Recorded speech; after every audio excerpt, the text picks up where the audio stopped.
ବିଡ଼ା 10 ଟଙ୍କା। ଦୂରରୁ ଦେଖିଲି କ'ଣ ପାଇଁ ସେଠି ଭିଡ଼ ଲାଗିଛି। ପାଖକୁ ଯାଇ ଦେଖିଲି ସେଠି ବୋଇତାଳୁ ଫୁଲ ବିକା ହେଉଥିଲା। ଦେଖିଲି ବହୁତ ସୁନ୍ଦର ହେଇଛି ବୋଇତାଳୁ ଫୁଲ। ମୋତେ ବି ଇଚ୍ଛା ହେଲା କିଣିବା ପାଇଁ, ଆଉ ସେଥିରୁ 2 ବିଡ଼ା କିଣିକି ନେଇକି ପଳେଇ ଆସିଲି। ହଁ, ଆଉ ସାଇଡ଼୍ରେ ମା ଜଣେ ବସିଥିଲେ, ସିଏ ବି କହିଲେ ଆଉ ବାବୁ ମୋ ବାବୁରୁ ବି କିଣେ। ମୁଁ ତାଙ୍କଠୁ କିଣି ଆଣିଲି। ସିଏ ମୋତେ ପଲିଥିନ୍ରେ ଦେଲେ। ପଲିଥିନ୍ରେ ଦେଲା ପରେ ଧରିଲି, ଧରିକି ଘରକୁ ନେଇ ଆସିଲି। ଫୁଲ ଗୁଡ଼ିକୁ ଛିଣ୍ଡେଇ ପାଣିରେ ସଫା କରାଗଲା।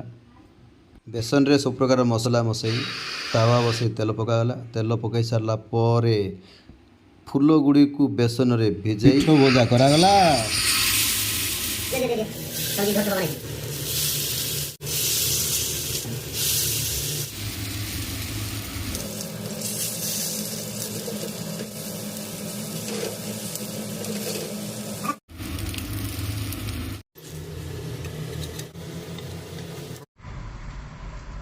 ଚେଁ ବଡ଼ ବଡ଼ ପିଠଉ ଭଜା ଖାଇଲେ ଲାଗିବ ବଢ଼ିଆ ମଜା। ଆପଣ ବି ଖୁସିରେ ନେଇକି ଆସନ୍ତୁ, ବସିକି ମିଶିକି ଖାଆନ୍ତୁ।